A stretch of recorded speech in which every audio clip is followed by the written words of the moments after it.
Hare Krishna, a very warm welcome to all the devotees to our Srimad Bhagavatam study program. Today is our 30th class and we are discussing the 11th chapter of first canto. Today we are beginning this 11th chapter of the first canto. Uh, and our plan is to cover from first verse till the 27th verse of this chapter. The title of this chapter is Lord Krishna Entrance into Dwarka. So in the previous 10th chapter we have seen that Lord Krishna was leaving Hastinapur for Dwarka. Now he has traveled and have reached Dwarka, and Lord Krishna is entering into Dwarka. So there is a joy of union when Lord Krishna meets with Dwarkavasis, and this chapter primarily expresses that joy in a very beautiful poetry. And that is what we are going to discuss in the class today. Before we begin our class, there are some prayers that we would like to recite, specifically the Mangalachran prayers. And is Anuradha Mataji available today? Yes, Prabhu. Hare Krishna, Prabhu. Anuradha Mataji is there? Yes, Prabhu. Oh, very good. Mataji, it's last time, it's your turn. Please, if you would like to recite. Okay. Yes, Prabhu. Yes, Prabhu. Thank you, Prabhu. Hare Krishna. Hare Krishna. Yes, Mataji, please go ahead. Yes. ॐ अज्ञानतिमिरञ्जस्य ज्ञानाञ्जनशलाकया चक्षुरुन्मीलितं येन तस्मै श्रीगुरवे नमः। श्रीचैतन्यमनोभीष्टं स्थापितं येन भूतले स्वयं रूपा गदा मह्यं ददाति स्वपदान्तिकं। वन्देऽहं श्रीगुरुं श्रीयुतपदकमलं श्रीगुरुं वैष्णवाञ्च श्रीरूपं साग्रजातं सहगण रघुनाथान्वितं सजीवं साद्वैतं सावधूतं परिजनसहितं कृष्णचैतन्यदेवं श्रीराधा कृष्णपादान् सहगण ललिता श्रीविशाखान्विता च हे कृष्णा करुणा सिन्धु दीनबन्धो जगत्पते गोपेशा गोपिका कान्त राधा कान्ता नमोस्तुते तप्त कांचन गौरांगी राधे वृंदावनीश्वरी वृषभानुसुते देवी प्रणमामि हरिप्रिये वाञ्छाकल्पतरुभ्यश्च कृपा सिन्धुभ्य एव च पतितानां पावनेभ्यो वैष्णवेभ्यो नमो नमः। जय श्री कृष्ण चैतन्य प्रभो नित्यानंद श्री अद्वैत गदाधर श्रीवासादि गौर भक्तवृंद हरे Krishna Krishna Krishna Hare Hare Hare Ram Ram Ram Rama Hare Hare. Very nice. Very fluent, Thank Mataji. you, Very Prabhu. fluent Thank you. recitation. Next one also. Yeah. Please go ahead.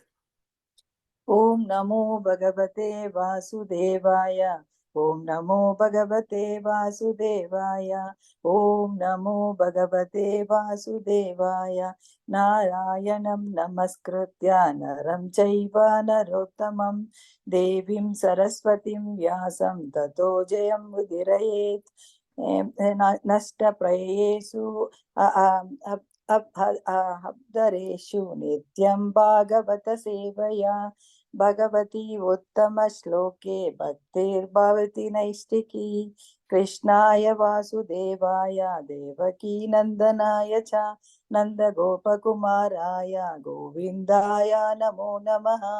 Very nice, Mataji. So this word is abhadreshu, huh? Where you Abhadreshu. faltered a little bit. Yes, Abhadreshu. ma'am. Abhadreshu Yes, means dirty things of the heart. Huh? Dirty nashta prayeshu abhadreshu means Abhadreshu. almost all dirty things of the heart are gone when we recite Srimad Bhagavatam.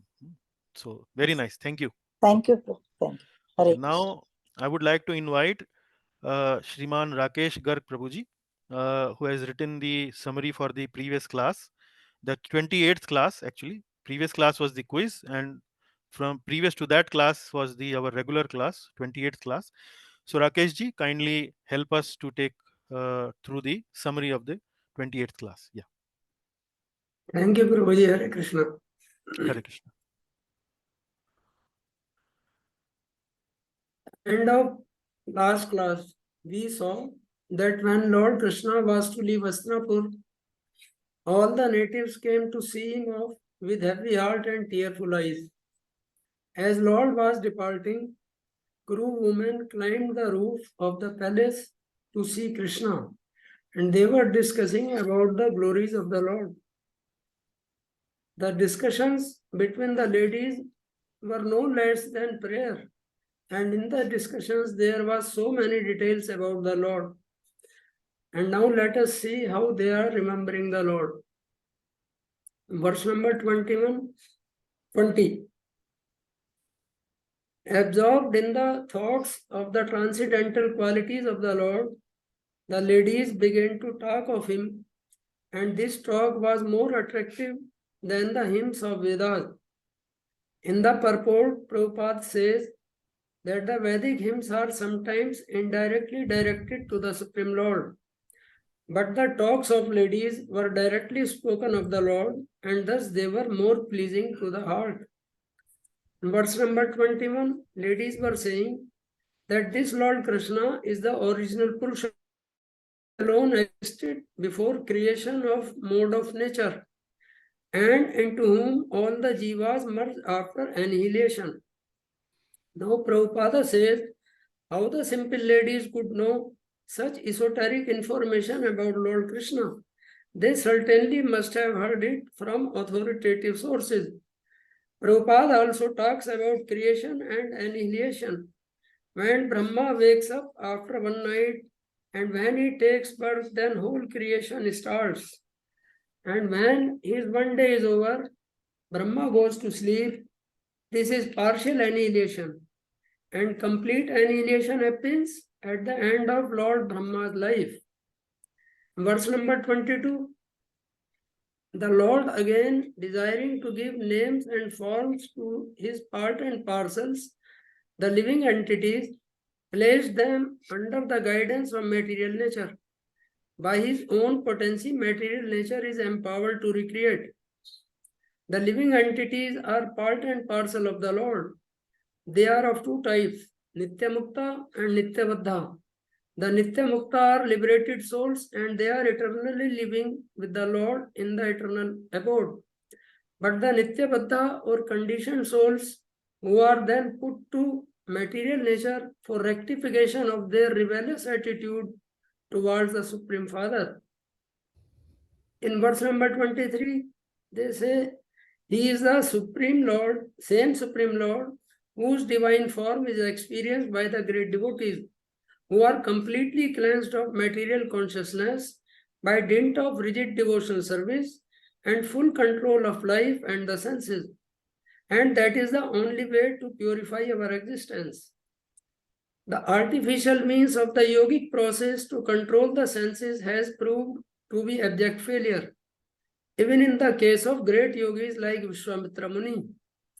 When he happened to meet Menaka, he became a victim of lust, and the artificial way of controlling senses failed. But in the case of pure devotee, the senses are not artificially stopped from doing anything, but they are given good engagements, and there is no chance of being attracted by any inferior engagement. Verse number 24. Here is that Lord whose attractive and confidential pastimes are described in the Vedic literature. He creates, maintains, and annihilates the material world, and yet remains unaffected. His confidential pastimes are described in Srimad Bhagavatam by his confidential devotee, Sukdev Goswami Ji. In verse number 25, the ladies say that he manifests to restore dharma. Whenever there are irresponsible kings ruling by adharma, the Lord in his transcendental form manifests. His supreme power shows special mercy to the faithful, performs wonderful activities, and manifests various transcendental forms as is necessary in different periods and ages. In the purport, Sri Prabhupada is giving basic principle of Ishopanishad, that is Ishavasya, that everything is the property of the Lord. And the caretaker of the Lord's property is the religious king who rules the earth. But when the king derails from the consciousness and starts to rule the world for their selfish motives, then Lord intervenes. In verse number 26, the ladies are discussing the good fortune of the associates of the Lord. They are saying how supremely glorified is the dynasty of King Yadu, and how virtuous is the land of Mathura, where the supreme leader of all living beings has taken his birth and wandered in his childhood. In verse number 27, they say, Lord makes earth more famous than heavens. They are saying Dwarika has defeated the glories of Swarga and enhanced the celebrity of the earth. The inhabitants of Dwarika are always seeing Krishna in his loving feature. He glances at them with sweet smiles. In verse number 21, they are glorifying the wives of Lord. The wives of Lord must have performed vows, baths, fire sacrifices, and perfect worship of the Lord to now relish the nectar of his lips. The Vraj Gopis would often faint just by expecting such favors. In the purport, Sri Prabhupada says that the kissing of the Lord, either by his wives or gopis, is not of any mundane, perverted quality. These activities are completely a transcendental platform. Verse number 29 and 30. In these verses, ladies are glorifying good fortune of Rukmani Devi, who were freed.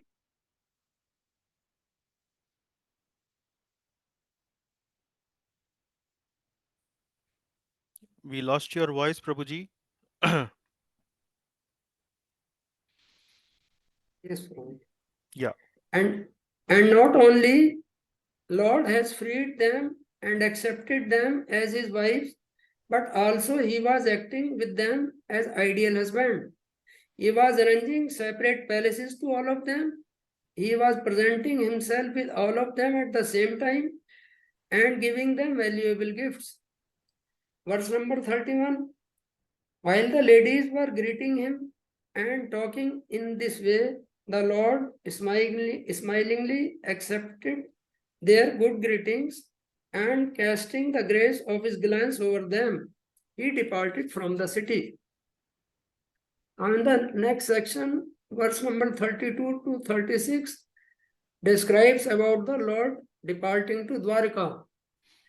In verse number 32, it has been mentioned that while Lord departing to Dwarka, Maharaja Yudhishthir engaged 4 types of armies to accompany Lord Krishna to give him protection. Actually, Lord does not need protection, but Lord accepts this type of protection from his devotees out of love for his devotees. Verse number 33. In this verse, it is said that out of profound affection for Lord Krishna, the Pandavas accompanied him a considerable distance to see him off. They were overwhelmed with the thoughts of future separation. The Lord, however, persuaded them to return home, and he proceeded towards Dwarka. In verse number 34 and 35, there are names of the various places through which the journey took place, and through them the Lord reached Dwarka. And the last verse 36 describes activities during Lord's journey. Throughout the journey, he was welcomed, worshipped, and given various gifts. And in the evening, Lord suspended his journey to perform evening rites. This was regularly observed after sunset. Thank you, Prabhuji. This was all for me. That is very nice summary, Rakesh Prabhuji.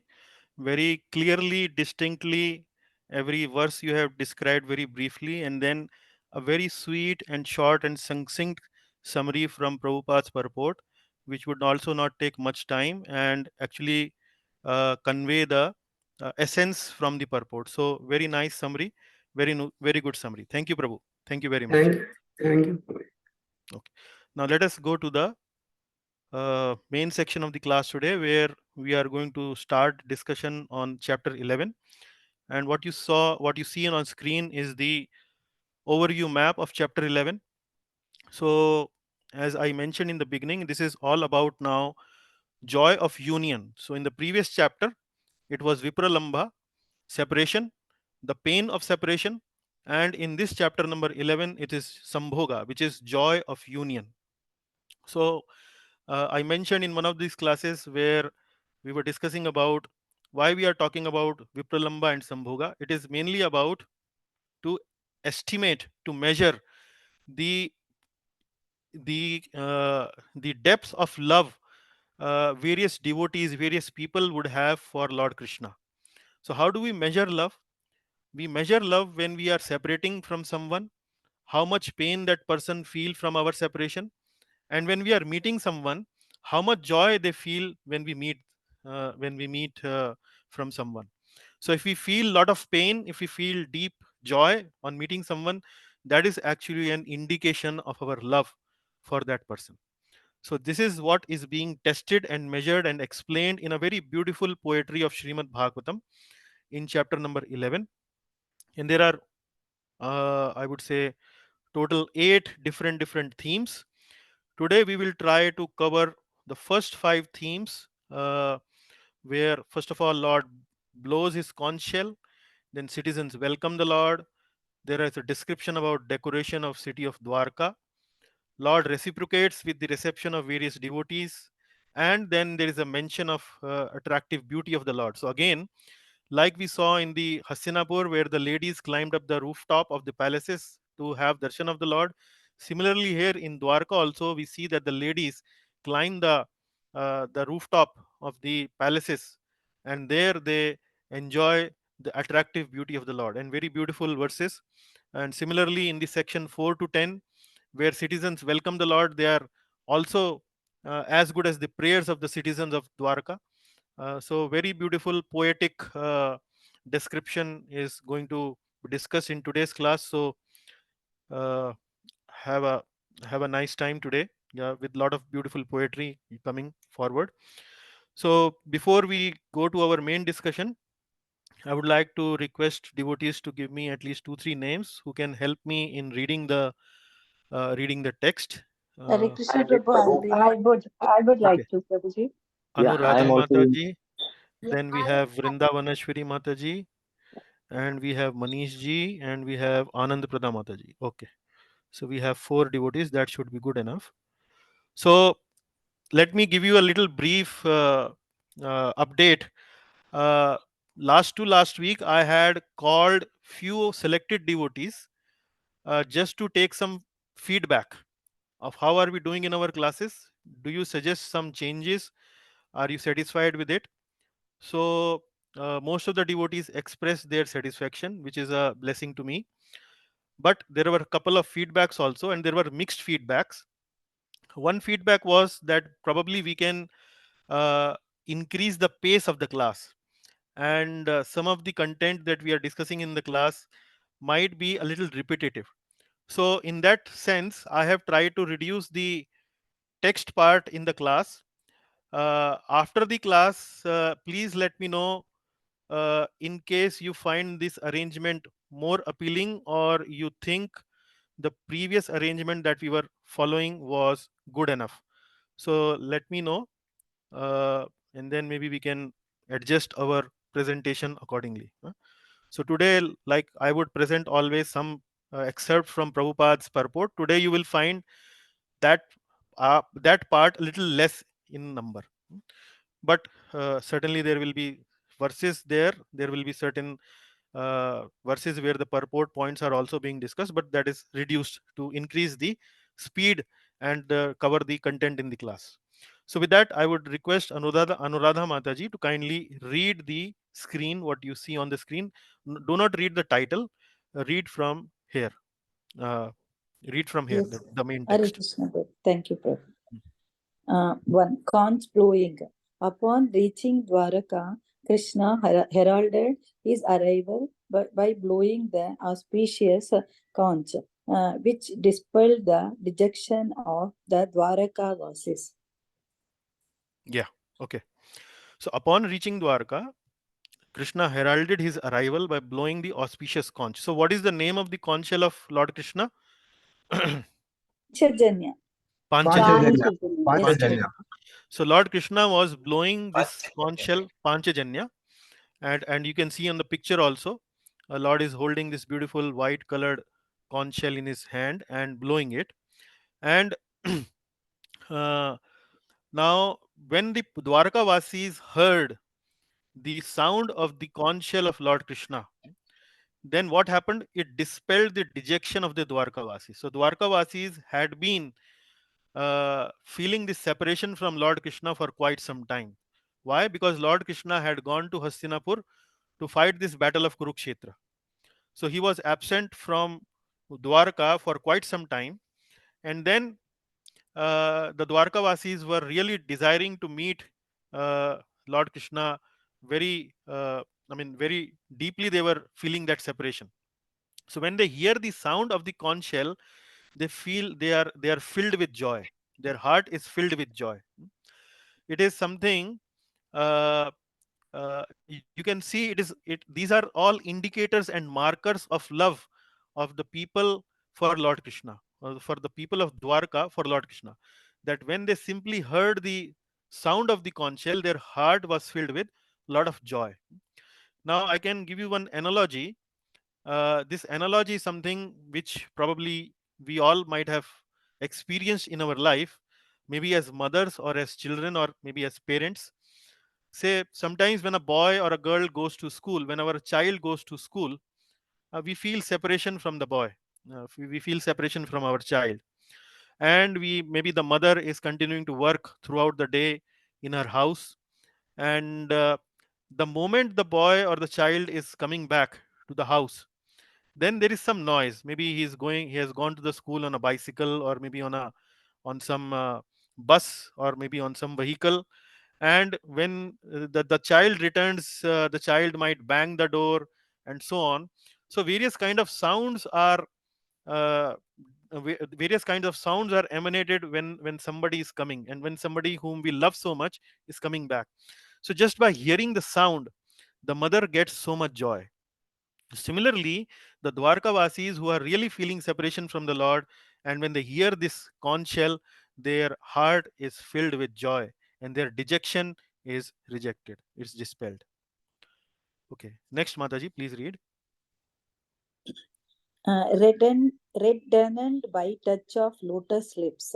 The white conch shell was reddened by the touch of the Lord's transcendental lips. It seems that a white swan was playing in the stems of red lotus flowers. Hmm. It's a very poetic description in this verse. Reddened by the touch of lotus lips. So the conch shell is white in color.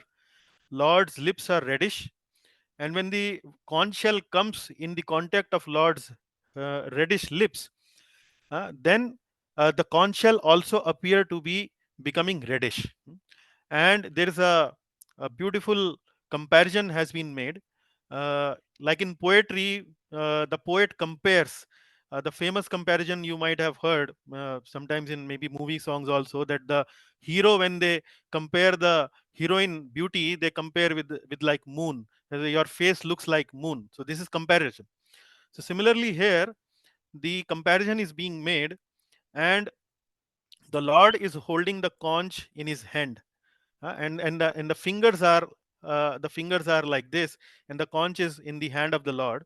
So these fingers are something like stem of lotuses, the reddish pinkish lotuses, and then the stems are of these lotuses are like the fingers of the hand of the Lord. And then the white conch is actually the swan.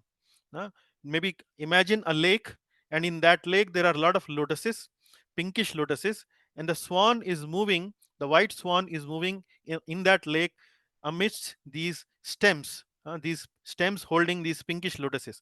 So the poetic comparison being made here is the conch actually looked like a swan, uh, which was playing in the stems of red lotus flowers.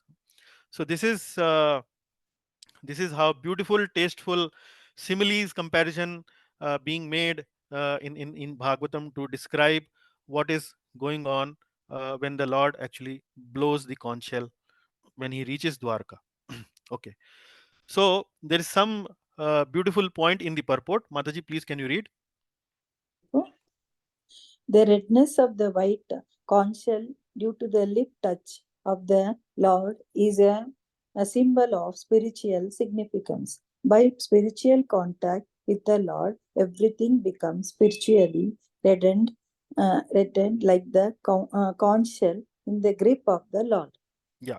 Now here, Prabhupada explains in the purport that Lord lips actually represent spiritual beauty or spiritual, and the conch shell represents something material. And when matter comes in contact with spiritual, in spirit, it also gets spiritualizes. An example for that is like when we cook, we offer food. When we offer bhoga to the Lord, the bhoga after the offering become prasad. So prasad is spiritual, but bhoga is material. Similarly, when we offer flowers to the Lord, and then after the next day when we remove the flowers from the altar of the Lord, the flower actually become prasad. And sometimes you would go to the temple and the pujari will take the garland of the Lord. Maybe you make some donation to the pujari, and the pujari in return gives you blessings. Not only gives blessings but also gives something in prasad. And the prasad could be, he might go to the deity of the Lord, maybe on the lotus feet of the Lord there is some tulsi leaves. He can pick the tulsi leaves and give it to you. So that is not simply tulsi leaves, that is spiritualized, that is actually prasad. So the idea here is when something comes in contact with the spiritual energy, it also, something material comes in contact with spiritual energy, it also becomes spiritual. Like right now, we are making this presentation from Srimad Bhagavatam, and we are utilizing laptop, we are utilizing some modern electronic gadgets to present this Bhagavatam class, to broadcast this Bhagavatam class to wonderful devotees like you all. And at the moment, this laptop actually is a spiritual object. It is not an ordinary object because it is being used in the service of the Lord. So uh, when matter comes in contact with spirit, it also becomes spirit. Okay. Yes, Mataji, please read. Sound of conch. Hearing that sound, which gives fear to the dangers of material existence, the citizens ran quickly towards the Lord to have a long desired audience with him. Hmm. So the moment the Dwarkavasis heard the conch shell sound, they immediately ran to see the Lord. Somebody was eating, so he left the food in between. Somebody was wearing some earrings, maybe he picked up, or she picked only one earring in one ear, not forgot the second ear, only one earring. The lady ran to see the Lord, like this. So they ran quickly towards the Lord because they loved the Lord so much. So they were in deep separation because of Lord's absence. And in the purport, Srila Prabhupada actually explains that when Lord Krishna came back and when the sound of the conch shell was heard by the Dwarkavasis, it was something like that daylight has arrived, sun has actually risen up. So night is dull, darkness is considered to be dull, melancholy, full of dullness. But sunlight, daylight, sunrise actually is considered full of hope, full of brightness, full of knowledge, and so on. So sound by Krishna's conch shell was like sunrise in the morning. Dwarkavasis were feeling deep separation, and that separation was like a long, long night for the Dwarkavasis. But when they heard the sound of Krishna's conch shell, it was like a pleasant sunrise that has come after a very long, dull, dull night. So, this is something which we should understand where it is mentioned hearing the sound, which gives fear to the dangers of material existence. This is very important here.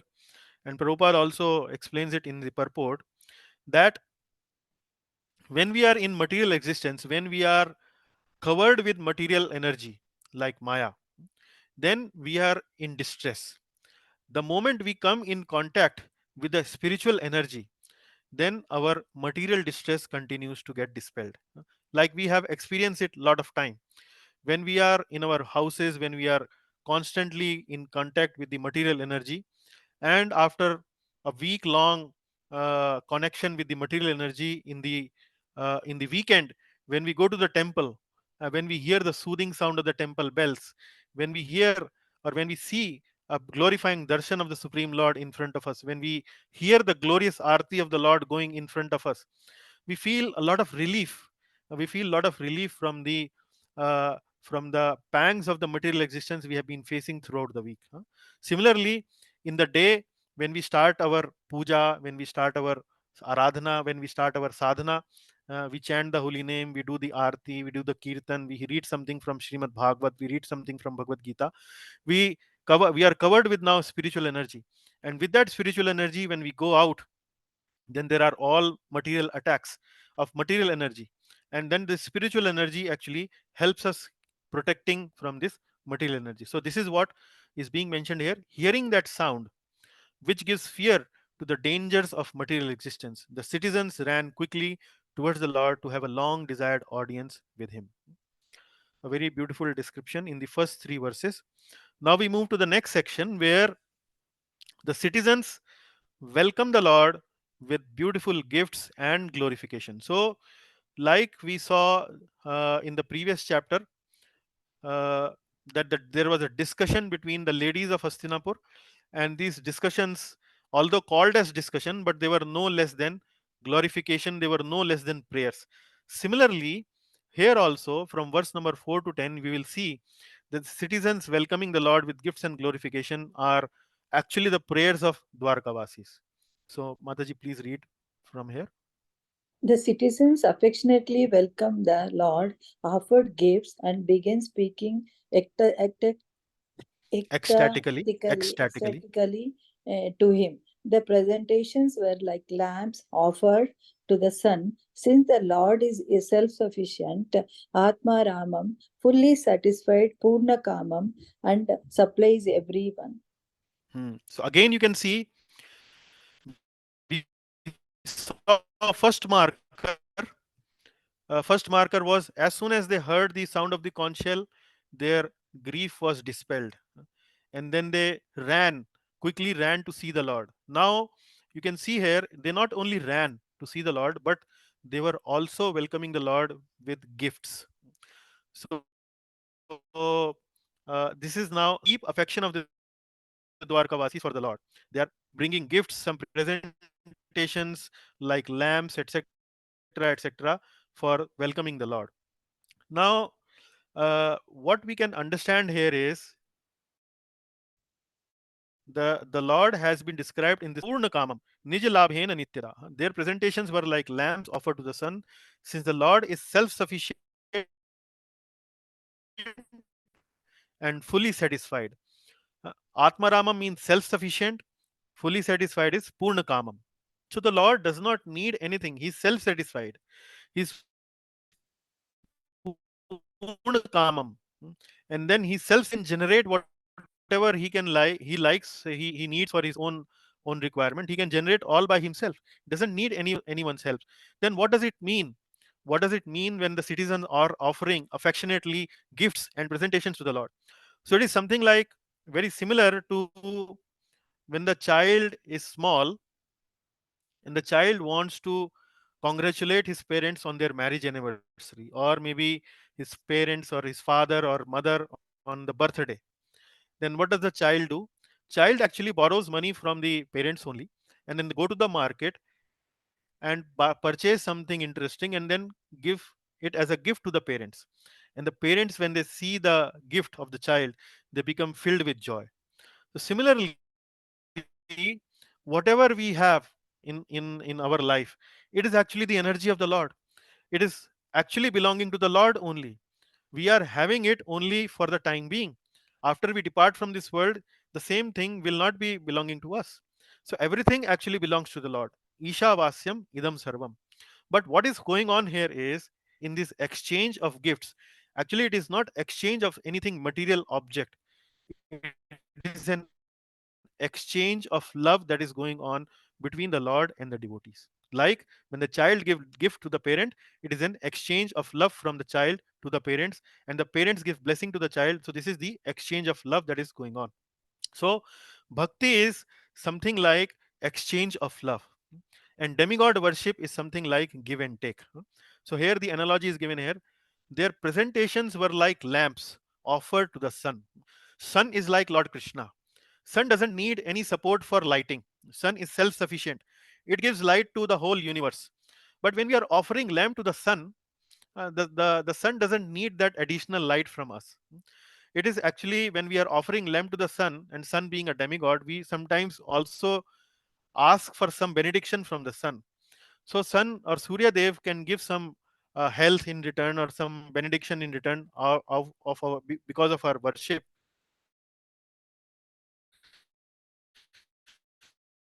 But that is give a gift to the demigod actually returns us back something in favor. But in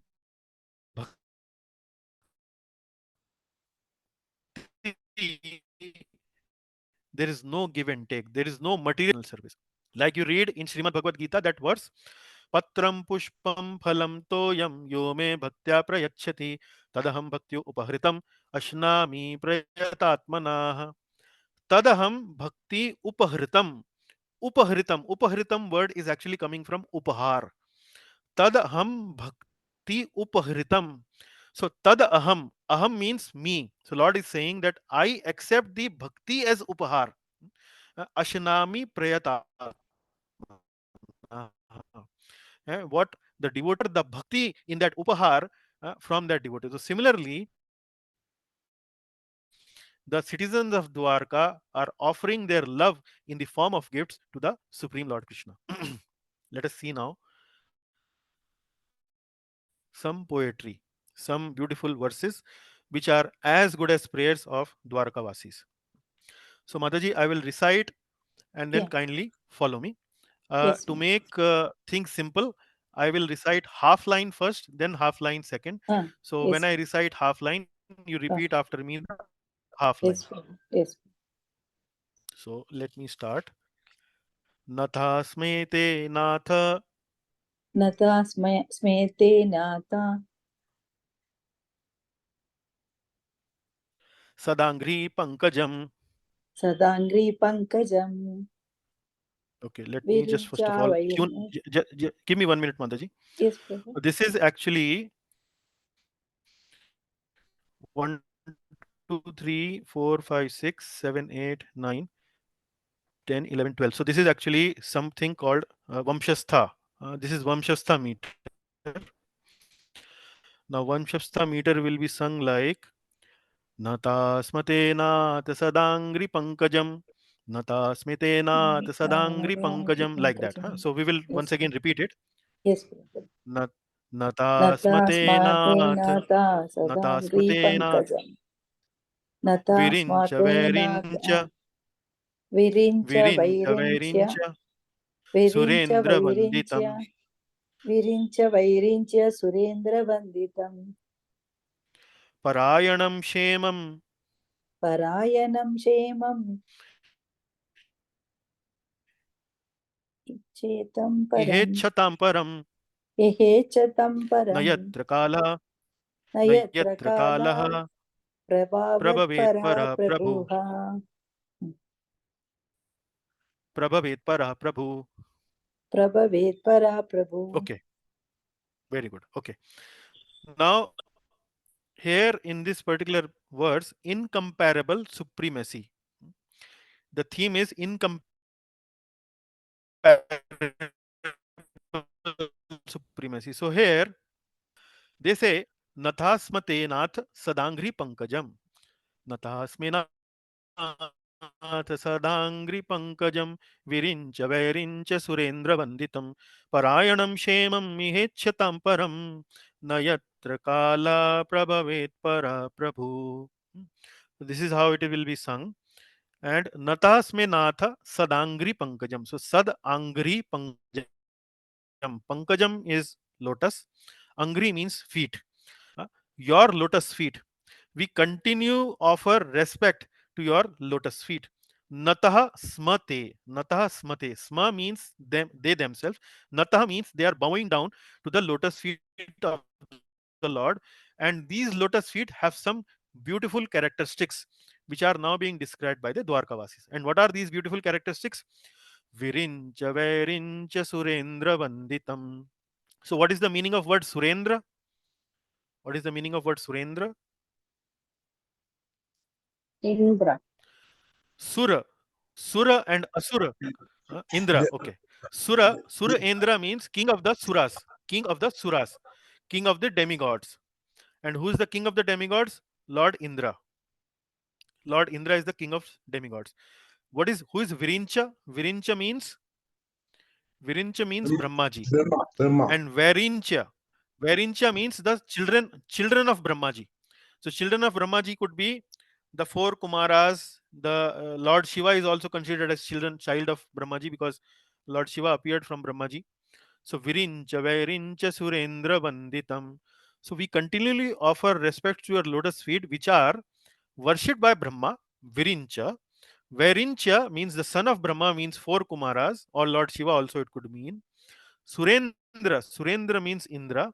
Vanditam, which is Vandit, which is respected and worshipped by these various personalities. And then Parayanam Shemam Ihechatam Param.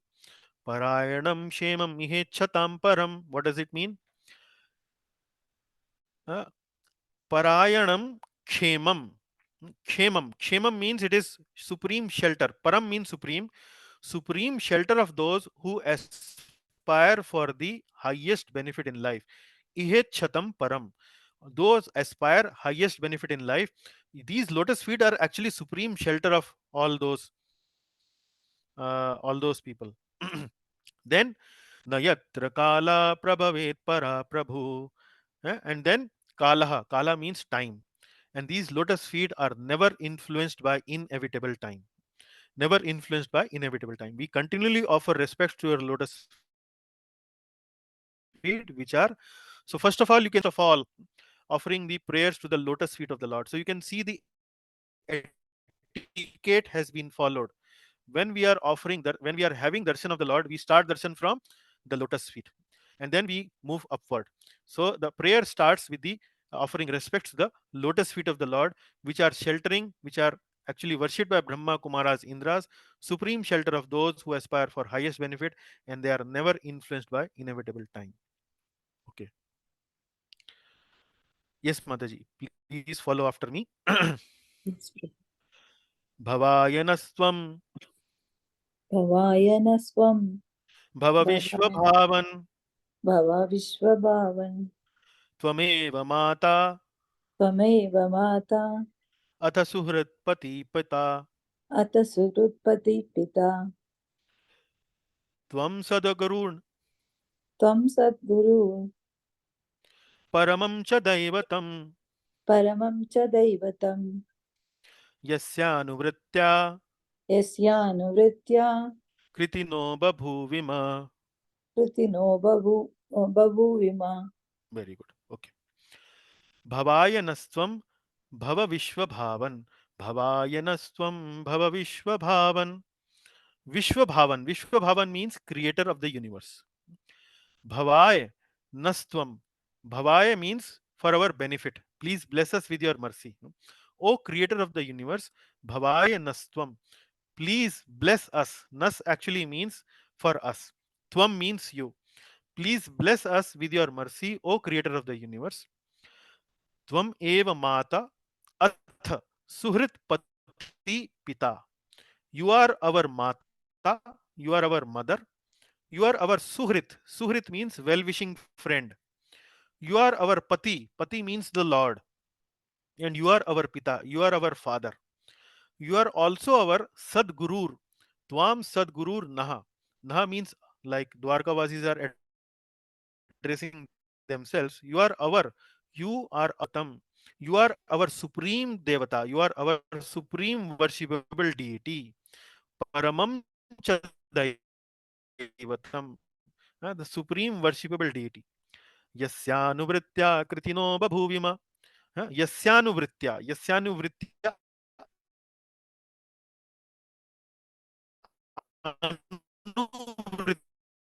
Babhuvima.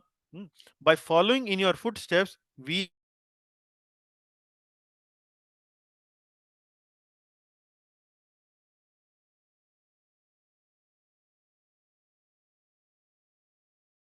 there more of the mercy, and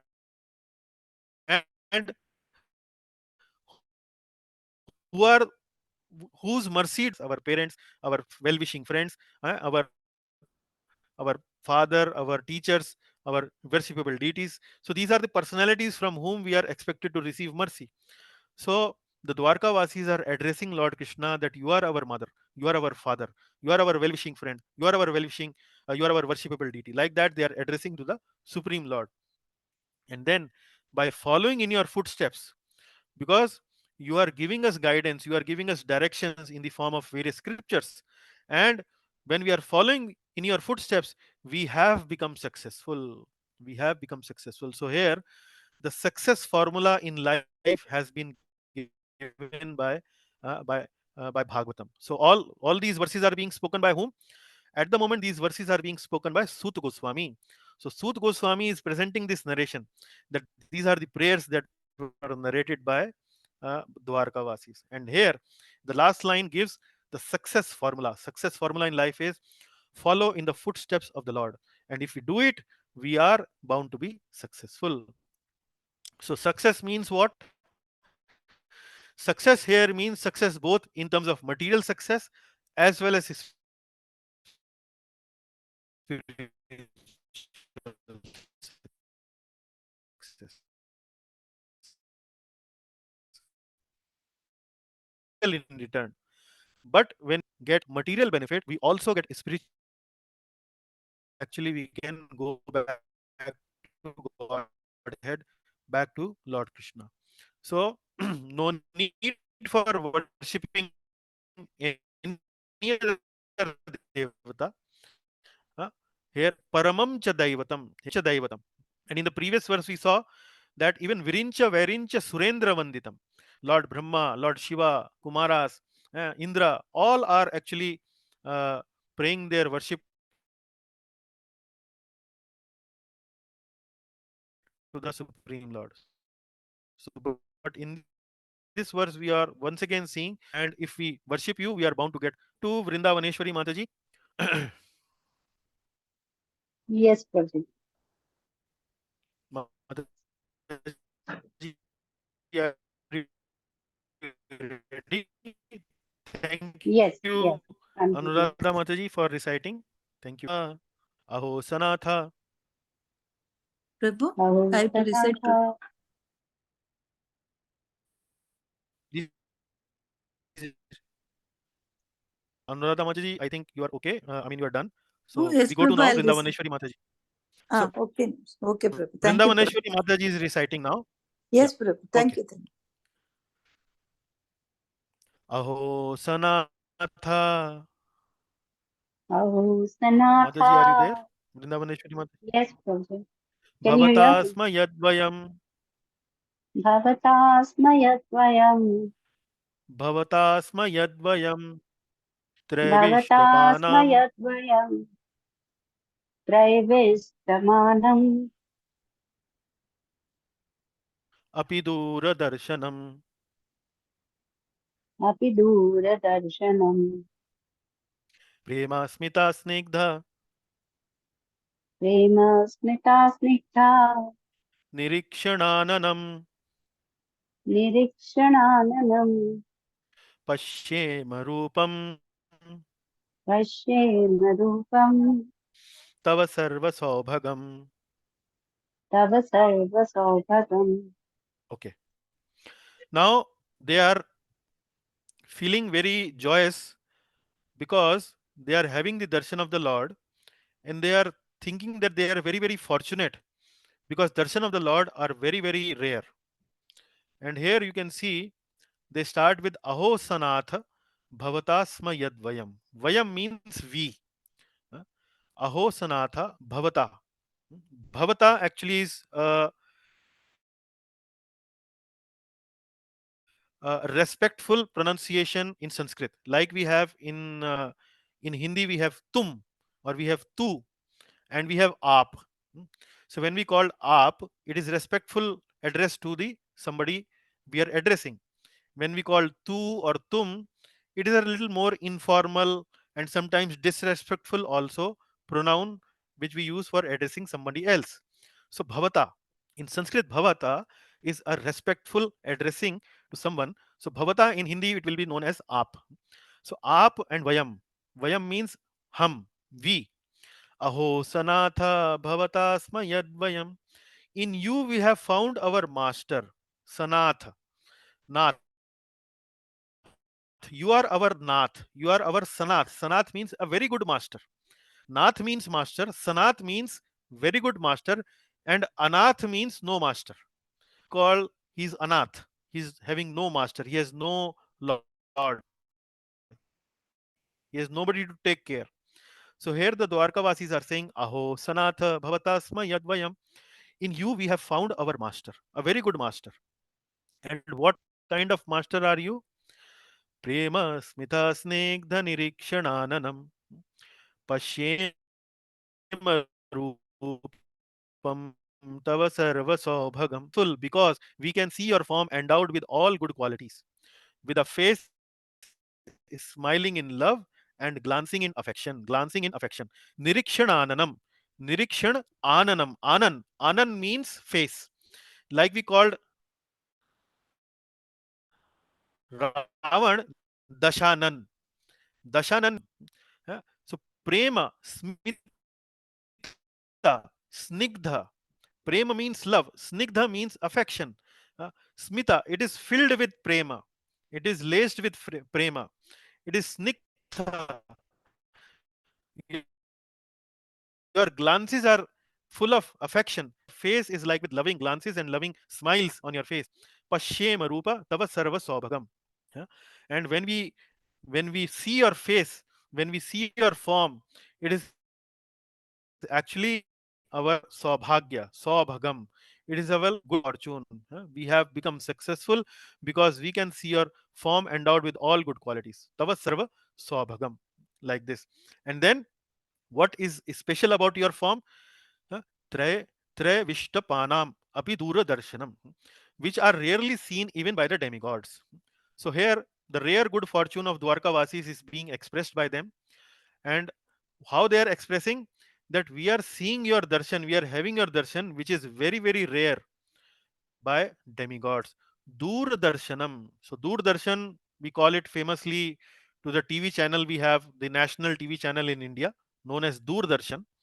uh, so here, but the Doordarshan is does not mean TV channel here. The Doordarshan here means that the demigods actually always have your darshan, but from very dur, from very far.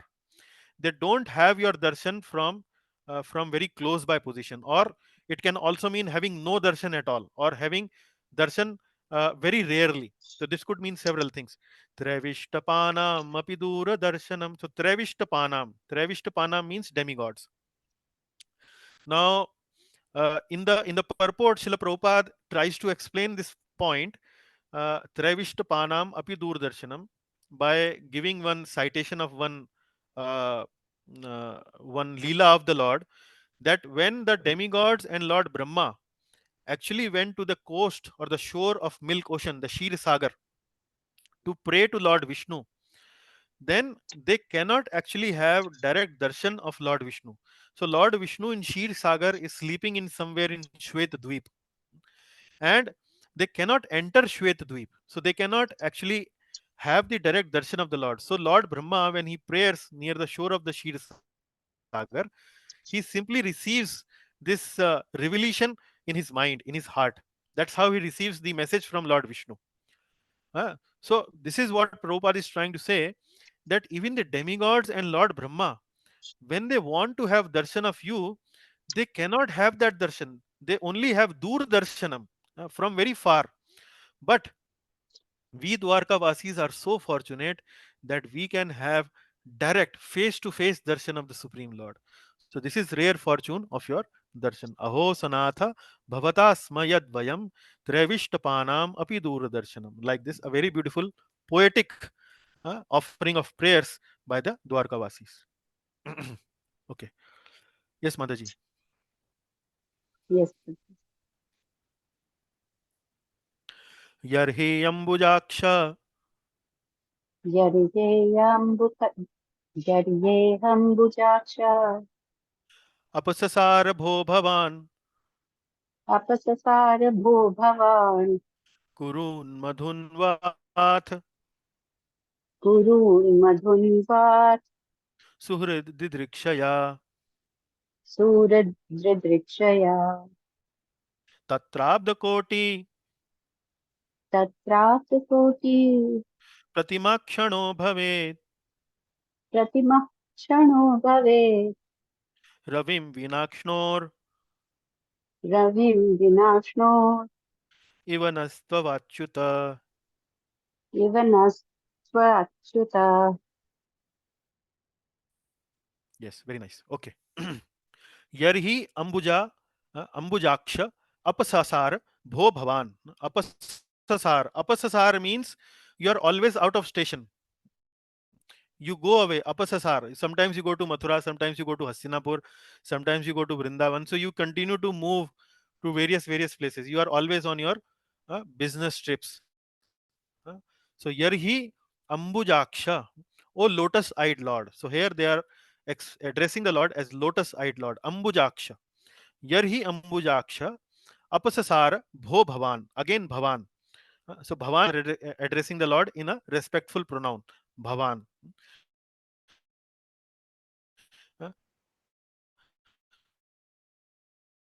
So you are always whenever you, where do you go away? Kurun madhun va atha suhridirkshaya. Kurun. Kurun means kurus, where the place where Kurus live, and that place is Hastinapur. So you sometimes go to Hastinapur, sometimes you go to Madhun. Madhun is referring here to Mathura and Vrindavan, Vrajbhumi. So sometimes you go to Mathura, Vrindavan, or Hastinapur to meet whom? Suhrid Didriksha, to meet your friends and relatives. Then whenever this happens, then the koti pratimaha shano bhavet. Pratima means like. uh, and shano means one moment. So one moment is like tatrabda koti means millions of years. Koti means millions, and abda means years, millions of years. Every moment of your absence seems like millions of years. Tatrabda koti pratima kshano bhavet. So every moment becomes like millions of years for us. Oh my dear Lord. Ravim Vinakshnor Ivachyuta. Ravim means sun. Achyuta means oh infallible one. Oh Achyuta, at that time our eyes become useless more. Iva nas tav, as if bereft of sun. So our eyes are only of use in the presence of sun. So we are not independent. We cannot see in the dark. We need to have the support of sun or some form of light to actually see something, or any form of light on this planet is actually ultimately deriving energy from sun only. It is only the sun's energy that is lightening this whole universe, that is lightening this whole planet. So the Dwarka Vasis are giving this comparison that uh, that your separation is unbearable for us. Whenever you go away from Mathura, whenever you go away from Dwarka to visit Mathura, Vrindavan, Hastinapur, one moment actually appears to be like millions of years. And our position becomes like as if we are eyes without any sun. Like our eyes are useless without sun, so our position also actually become like that those kind of eyes. So here uh, sun here Krishna is actually referred to as uh, light, and darkness is referred to as Maya. When we are in Maya, we are in full of misery, and when we are Krishna conscious, we are actually joyful, we are very happy. So like that, these Dwarka Vasis are expressing their unbearable separation from the Lord. Okay. Yes, Mataji. How to live without you?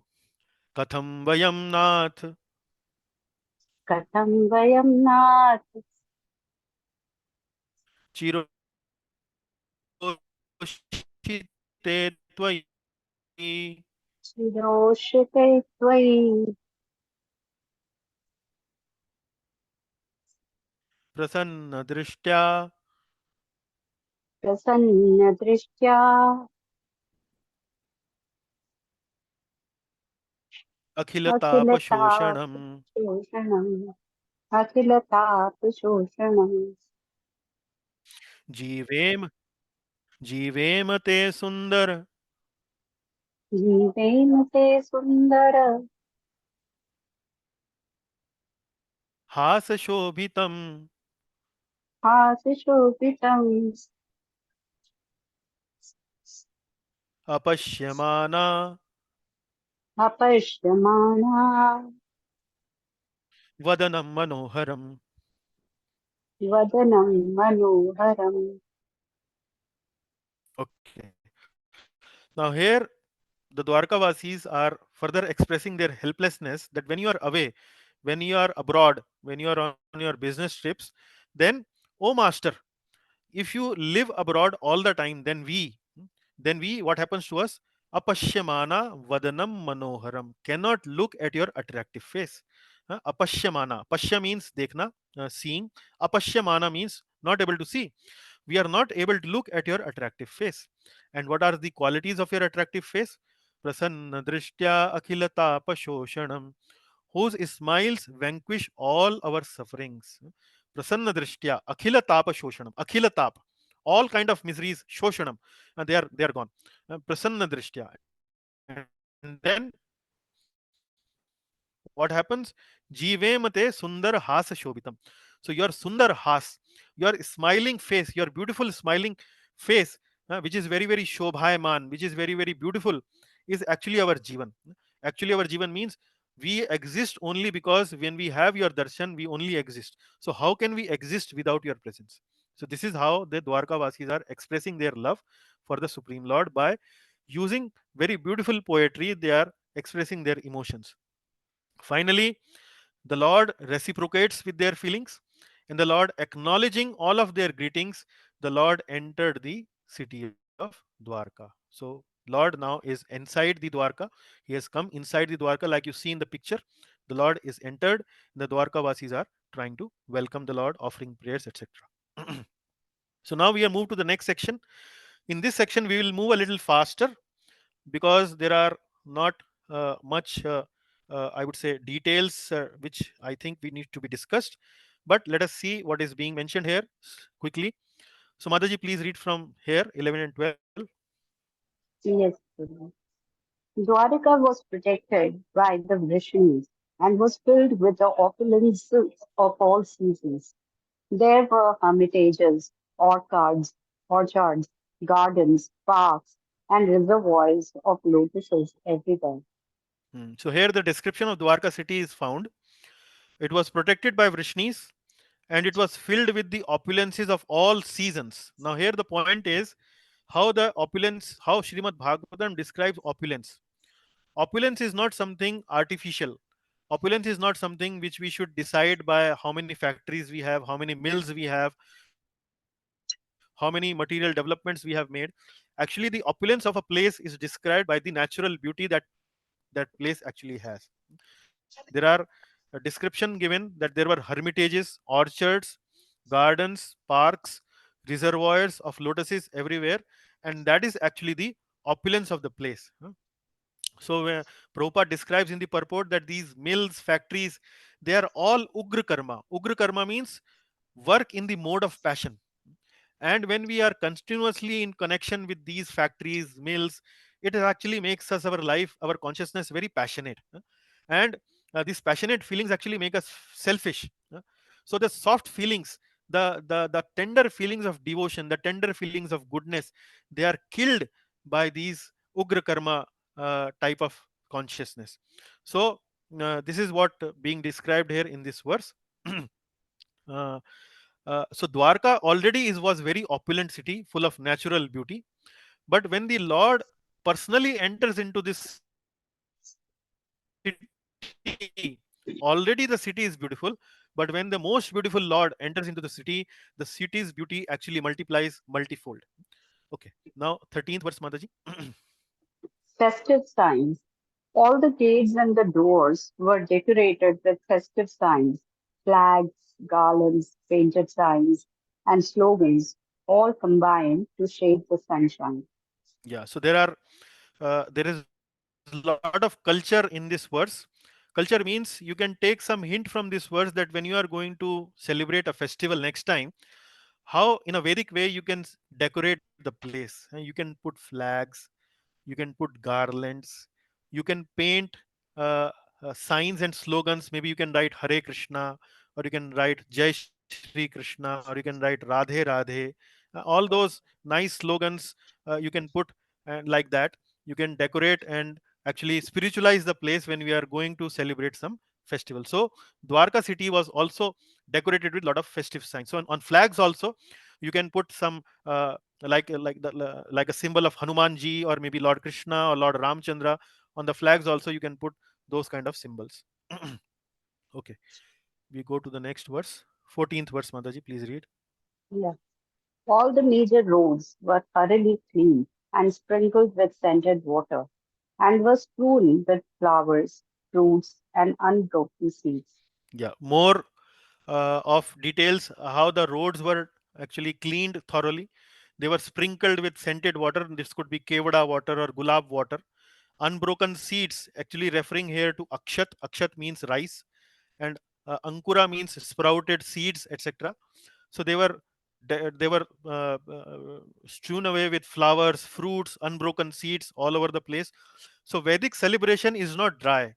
Vedic celebration is done in a very joyous mood with lot of articles and so on. So that kind of festivity is being described here in this particular verse. Okay, next one, Mataji. In every house, auspicious things like yogurt, unbroken fruits, sugarcane, full water pots, articles for worship, incense, and lamps were all displayed.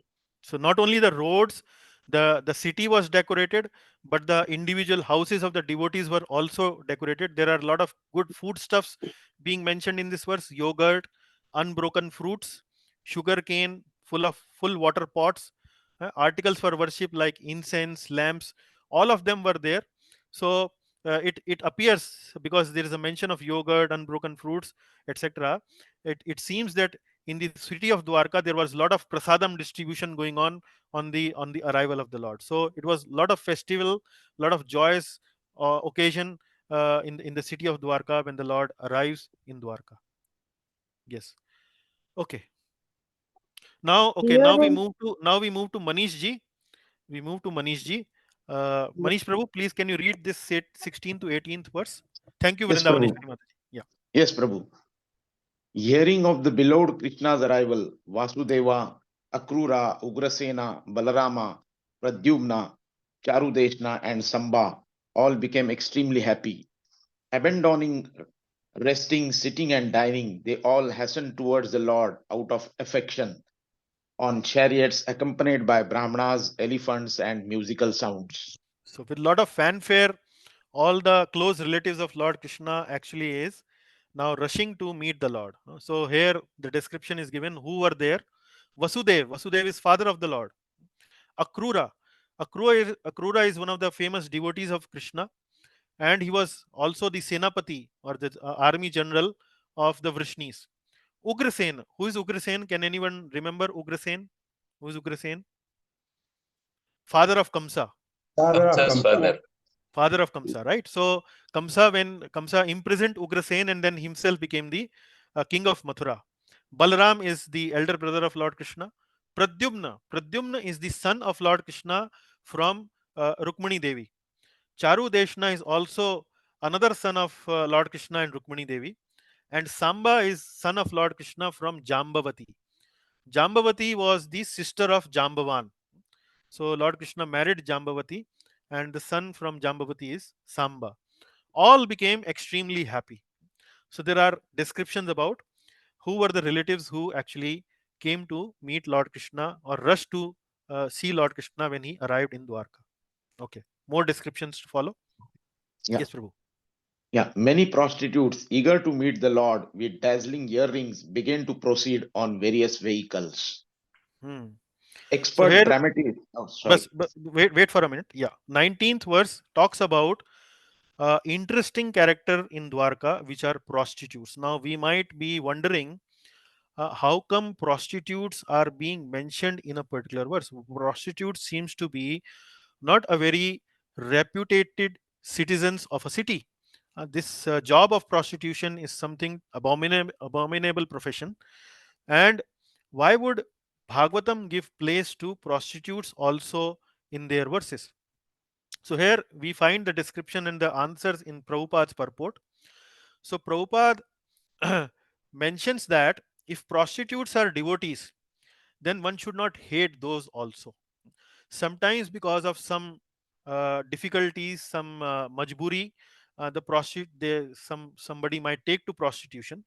But even after taking to prostitution, they are devotees of the Lord. Then they need to be given respect. And apart from this particular description, Prabhupada also explains the famous story of Bilvamangal Thakur and the prostitute Chintamani. So Bilvamangal Thakur was a very famous Vaishnava saint who in his previous, or I would say in his early life, was attracted to a prostitute named Chintamani. And so much was his attraction to this prostitute Chintamani that one fine day when it was raining very heavily and the weather was very obnoxious, he still managed to reach the house of this prostitute of Chintamani. And when he reached in such trying circumstances to the house of Chintamani, Chintamani remarked to Bilvamangal Thakur that in case you would have shown so much attraction towards the beauty of the Lord, instead of showing attraction to this bodily, to this mortal bodily frame, then your life would have become successful. So Bilvamangal Thakur, when he heard those words from Chintamani, he was shocked. He was given something like a shock of his life, and he kind of awoke from his material consciousness, and that was the turning point in his life where Bilvamangal Thakur became very thoughtful and turned away from Chintamani and started devoted his life to Lord Krishna.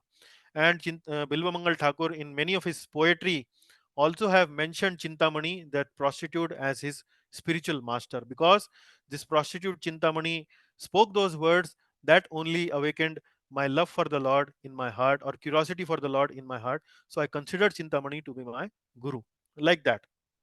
So uh, in the purport, Prabhupada also mentions that although prostitution is an abominable profession, but uh, anyone, even a dog eater, even a meat eater, can take to devotional service.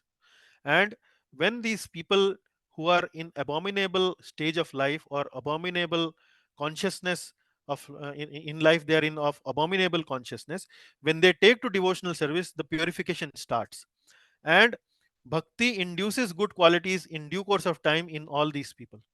So that is why the prostitutes have been given a reference here, that whatever it may be, nobody is prohibited to follow the path of bhakti and rise in their consciousness. Now we have something from Prabhupada's purport also.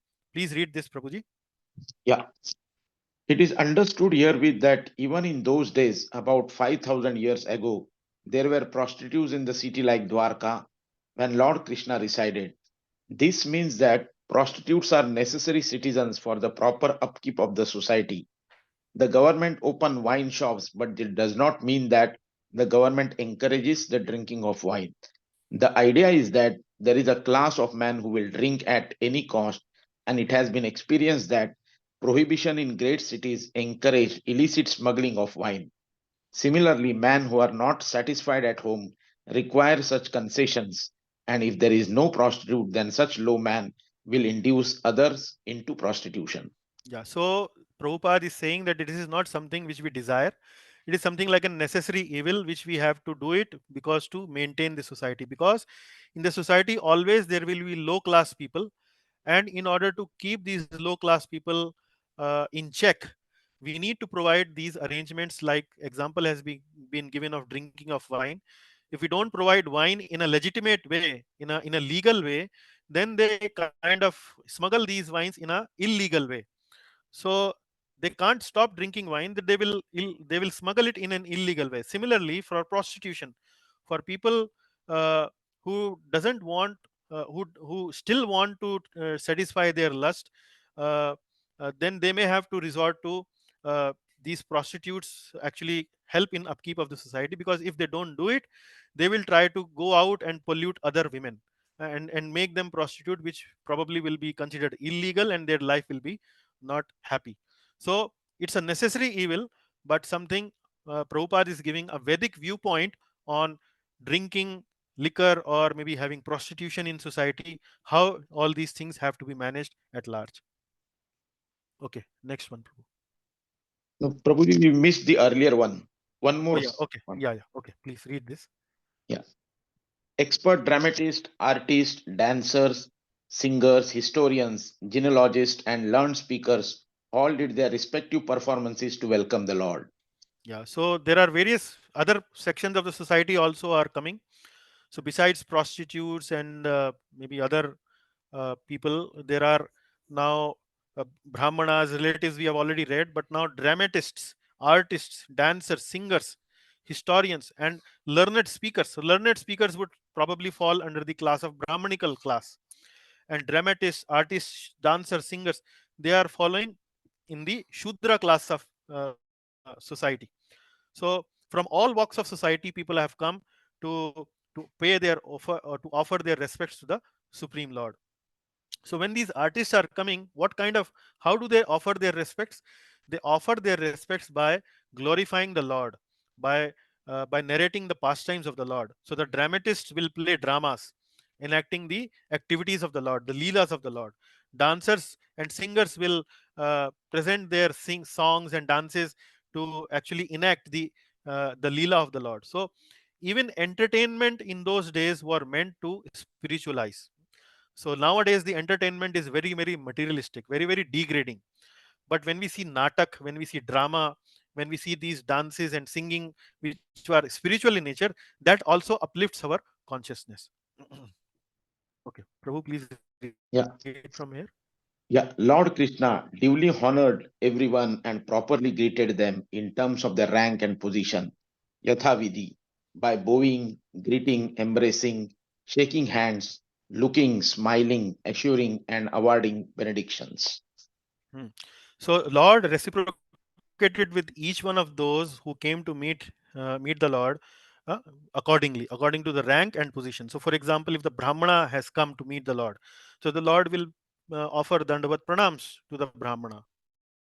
And then if a child has come to meet the Lord, then the Lord will give blessings, and then maybe show some affection to the child. And maybe the relatives are coming, and the relatives are of the same age, that the Lord might embrace, uh, them embracing, and then maybe shaking hands, smiling, assuring, awarding benedictions, like that. So multiple ways Lord was actually reciprocating with the various people. So that is what is being mentioned here is yatha vidhi. Accordingly, according to their rank and position, the Lord was offering or doing the reciprocation with the Dwarkavasis. Okay, Prabhu, read from here. Yeah, Lord is equally affectionate to all. As pure living entities, all are the separated parts and parcel of the Lord, and thus no one is alien by his eternal relation. Such pure living entities are graded differently in terms of contamination of the modes of material nature. But the Lord is equally affectionate to all his parts and parcels, despite material gradation. He descends only to recall these materialistic living beings back to his kingdom, and intelligent persons take advantage of his facility offered by the personality of Godhead to all living beings. Yeah. So here Prabhupada in the purport is saying that although people from as high as Brahmanical class to as low as maybe the meat eaters or the prostitutes had come to meet the Lord, but the Lord was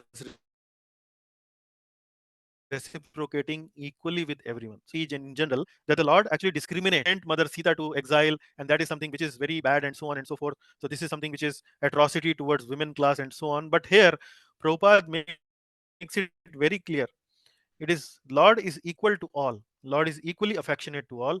And no matter if Brahmana has come or maybe a prostitute has come, the Lord will reciprocate equally, equally according to the rank and position of the various living entities. All these things, somebody is Brahmana or Shudra or Vaishya or Kshatriya or whatever, it is only because of the mode of material nature. It is only because of this contamination we are in this position. Despite all this contamination, the Lord does not forget that ultimately we are a spiritual spark, we are the spirit soul. And this is how the people should understand, and they should understand their spiritual Lord, and take advantage of this facility which is offered by the Supreme Lord consciousness.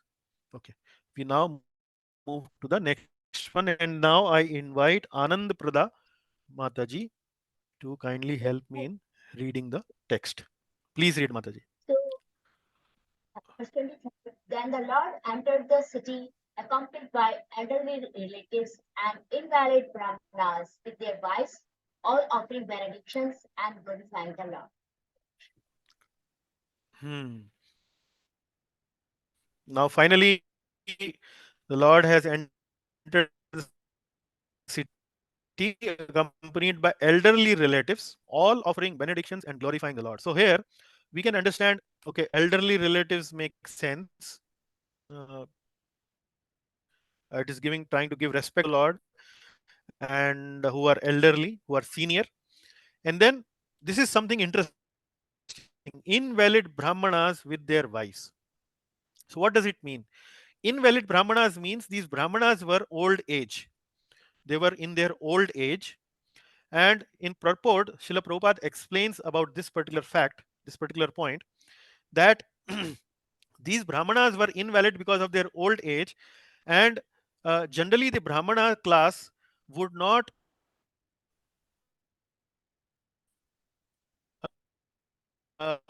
accumulate a lot of material wealth, take donation and distribute that donation for the spiritual well-being of the society. So they will not accumulate wealth. So what happens when they are old, when they are not able to offer their services, or nobody is giving them donation, etc.? So in these circumstances, the brahmanas actually would go to the king and glorify the king, glorify the good deeds that has been done by the king, not out of sycophancy, not out of buttering or anything like that, but mainly to encourage the king.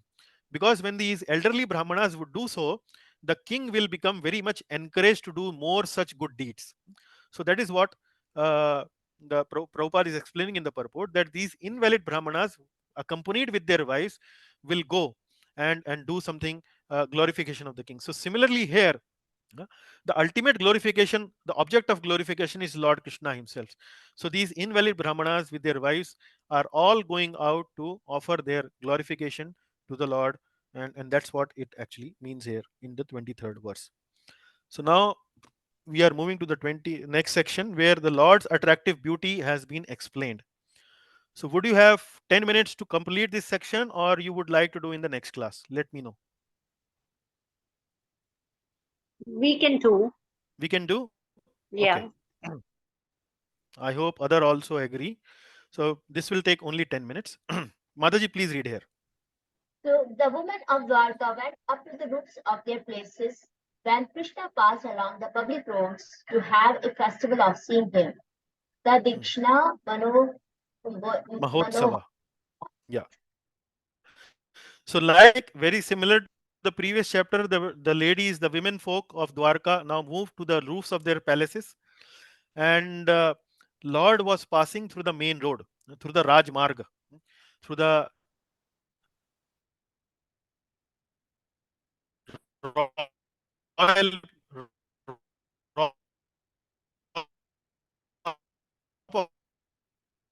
of the building, on the top of the palaces. Rush out on the road to see the Lord. They actually climb the rooftop. Why? Because the lady or the women with the men folks, men class. And when we keep this separation, when we keep this differentiation between the women and the men, the women dignity is easy to protect. So the women did not rush out on the road to see the Lord, and they actually climb the rooftops of Dwarka city, Dwarka palaces, to have a darshan of the Lord.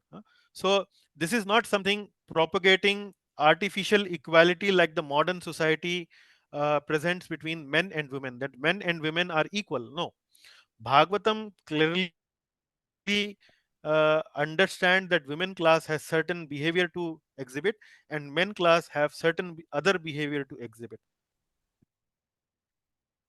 because they are different, they are not equal level, they are different, and because they are different, they need to have different roles in society and different, I would say, etiquettes in society. That is what they are expected from them. So having darshan of the Lord was like a festival. Tad ikshana mahotsava. So this is like festival. So when the ladies are having beautiful darshan of the Lord, it is something compared to like a festival for them. Okay. Oh, now we have 25, 26, 27. These are beautiful verses. So I think I would stop here because that is going to take a little time to recite the verses and to explain them. Probably I will start from the next class from this point onwards, because otherwise, if I do it quickly, it will not give you the same taste as it should give you. So I hope you kind of agree with me, and maybe we need to stop here now. So is it okay? Sure, I Prabhuji. wanted to listen more. Okay, then I would close the class now here. So these are all very nice, beautiful verses. All glories to Srimad Bhagavatam, all glories to Srila Prabhupada. Now we can have takeaways, comments, and questions. But please remember, the next service for Mangalacharan is with Mangala Mataji. I hope she's here. Mangala Mataji is here. And then Vasudevan Prabhu, you are now given this service of making the summary of the class. So, okay, thank you very much. Any comments, questions, takeaways? Most welcome now. Thank you. Hare Krishna. Hare Krishna Prabhuji. Yes, uh, Kishwar Prabhuji. Yes, please tell me. It's a very good class as usual, but there is one point which I would like to know. Mathura, Vrindavan, and Dwarka, they were all the places were really loved by the Lord. So how come Dwarka has gone down the sea and non-existing, whereas Vrindavan and Mathura are still very much vibrant with the presence of the Lord? How about Dwarka these days? And why that difference? Because he had spent maximum Well, time there. Dwarka is still, yeah, Dwarka is still considered a place of pilgrimage, and there are temples there. Good famous temples there. But whether they did more than Vrindavan and Mathura, I don't know much about it, because so I cannot comment on that. Certainly, Vrindavan and Mathura are much more. I would still think that they are very vibrant spiritually, although a lot of materialism has creeped in Mathura and Vrindavan also. Modern development has taken away a lot of the original uh, rural and village kind of appeal that the place used to have few years ago or several years ago. That has slowly coming down, but still it is quite spiritually vibrant. But anyone who has gone to Dwarka, maybe in the devotees who are present here, maybe they can answer, try to answer Ishwar Prabhu, if they can. I think I heard somewhere that Dwaraka, though it is one of the dham, Huh. yet Krishna was worshipped there in the mood of God, not in the mood of like gopis of Okay, Aishwarya Vrindavan. Bhav. Okay, Aishwarya Yeah, Bhav. Aishwarya Bhava. So the Okay. Lord, in his when he passed Okay. away from this world, he Hmm. chose to drown Dwarka under the waters of the sea. This is Okay. what Okay. I have heard. Yeah. That's So, all. okay. So, Prabhuji, there is some explanation from Vrindavaneshwari Mataji for your benefit. Yes, yes, Yeah. nice one. Yes, yes. Yes. Okay. It's a new information, but very significant contribution. Thank you very much, Mataji. Thank you very much. Okay. Good. Okay, ji. Okay. Any other comment, question, or takeaways you have like to share?